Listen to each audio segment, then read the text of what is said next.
జగన్మోహన్ రెడ్డి గారి పాస్పోర్ట్ వ్యవహారం గురించి గత కొద్ది రోజులుగా ఒక సందిగ్ధత అయితే నడుస్తోంది.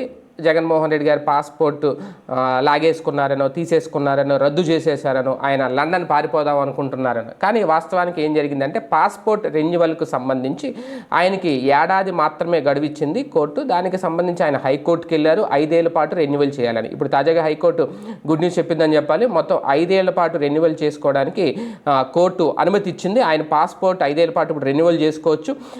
దీనికి సంబంధించి హైకోర్టు తాజాగా అంటే పాస్పోర్ట్ రెన్యువల్కి సంబంధించి విజయవాడ ప్రజాప్రతినిధులు కోర్టు ఇచ్చిన ఉత్తర్వుల్లో కేవలం ఏడాది మాత్రమే పాస్పోర్ట్ రెన్యువల్కు అనుమతిస్తూ తీర్పు చెప్పడం. దీని మీద ఆయన ఇమీడియట్గా హైకోర్టుకి వెళ్ళారు. ఇన్ని రోజులు వెయిట్ చేసింది అందుకే హైకోర్టుకు వెళ్ళిన నేపథ్యంలో హైకోర్టు నుంచి ఆయనకి సానుకూలంగానే తీర్పు వచ్చిందని చెప్పాలి. ఈ విషయంలో ఇరుపక్షాల వాదన విన్న తర్వాత కోర్టు 11వ తేదీన తీర్పు వెలువరిస్తాన వాయిదా వేయడం, తాజాగా 11వ తేదీన దానికి సంబంధించి కీలక ఆదేశాలు జారీ చేయడం, 20,000 రూపాయల పూచీకత్తుతో హైకోర్టుకు సమర్పించాలని చెప్పడం, ఇమీడియట్గా దాన్ని 5 ఏళ్ల పాటు కొనసాగించడం. ఒక రకంగా ఆయన లండన్ వెళ్ళడం అనేది దాని మీద కూడా రాజకీయం చేయాలని అనుకున్నారు. కాకపోతే ఈ నెల 3 నుంచి ఆయన వాస్తవానికి లండన్ టూర్ పెట్టుకున్నారనేది. కాకపోతే ఇప్పుడు అది ఒక వారం రోజులు ఆలస్యమైన మళ్ళీ ఇప్పుడు జగన్మోహన్ రెడ్డి గారు లండన్ వెళ్ళబోతున్నారా? ఇప్పుడున్న పరిస్థితుల్లో ఇది అధికార పక్షానికి కూడా ఒక ఆయుధంగా మారుతుంది. నిజంగా ఆయన ఇప్పుడు పాస్పోర్ట్ క్లియరెన్స్ వచ్చేసింది కాబట్టి 5 ఏళ్ళు రెన్యువల్కి హైకోర్టు అవకాశం ఇచ్చింది కాబట్టి ఆయన ఇప్పుడు ఈ టైంలో వెళ్ళిపోతే ఇక్కడ ప్రజా సమస్యలను గాలికి వదిలేసి